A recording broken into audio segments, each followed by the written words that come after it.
إنني رجل متزوج منذ 30 سنة من امرأة أحببتها، الله يبارك، لدي أطفال معها، وهي امرأة تصلي الحمد لله وتحب الفقراء والمساكين، وحجت مرتين الله يبارك، ولكنني أعاني من مشكل حيث أنها تضربني، لا حول ولا قوة إلا بالله.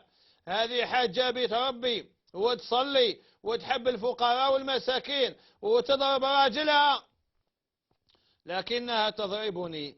صبرت كثيرا 30 سنة، ماشي غير صبرت كثيرا، هذه صبرت كثيرا، هذه زعما واحد صارت له 48 ساعة، 48 ساعة ضربته مرته، قال وقيل شربت كاشيات، وقيل أي تشرب كشدوة، وقيل عنيفة، سما وبدا يكتشفها ملي تدخلها 48 ساعة، هذا نعده صبر كثيرا.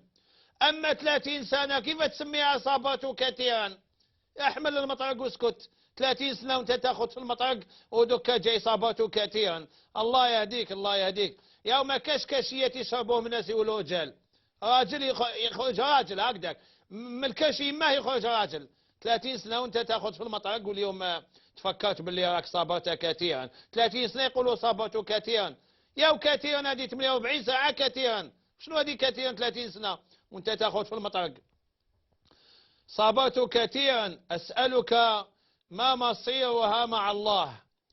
ما مصيرها مع الله؟ والله يا ربي يهديها، والشرع يسمع من زوج، وأنني خايف تكون أنت يعني تكون مزبل الحالة، بالك راك تشرب الخمر ولا تاع كاشيات وكل يوم تجيها مخابطي وتجي موسخ وبايل تحتك وموسخ ودراري صغار يضحكوا عليك، وهي كي تشوف هذاك المنظر تقبض المطرق وتعطيك تكسلك باش تربيك وتسقمك. هذا واش راني خايف، ولذلك ما نقول والو، نقول فقط الله يهديها ويتوب عليها ويغفر لها، وإذا كان زوجها صالح وهي تضربه فهذا من النشوز، لما تكونش معه الحياة الزوجية. كيف تلاقي ربي يوم القيامة وأنت تضربين زوجك؟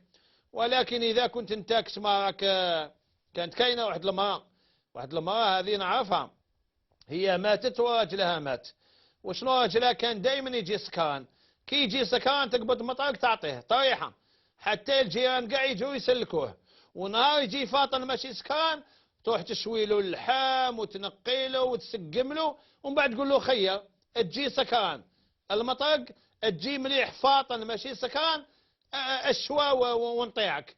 ما لا شو كيف كان تربي فيه، يعني حسبنا الله ونعم الوكيل. يقول وما هي نصيحتك؟ واش ننصحك يا أخي 30 سنة وانت تاخذ في الخباطي؟ وما هي نصيحتك مع كل احتراماتي لكم؟ المعذب السيد كافنون، كاش ما خلات لك السيد، نحي هذيك السيد نحيا، اكتب غير المعذب كافنون، المعذب كافنون من مستغانم. الله يهديها ويتوب عليها ويغفر لها، مهما كان لا ترفع يدك على زوجك، فهذا من النشوز وربي لا يحب هذا. والسلام عليكم ورحمة الله وبركاته.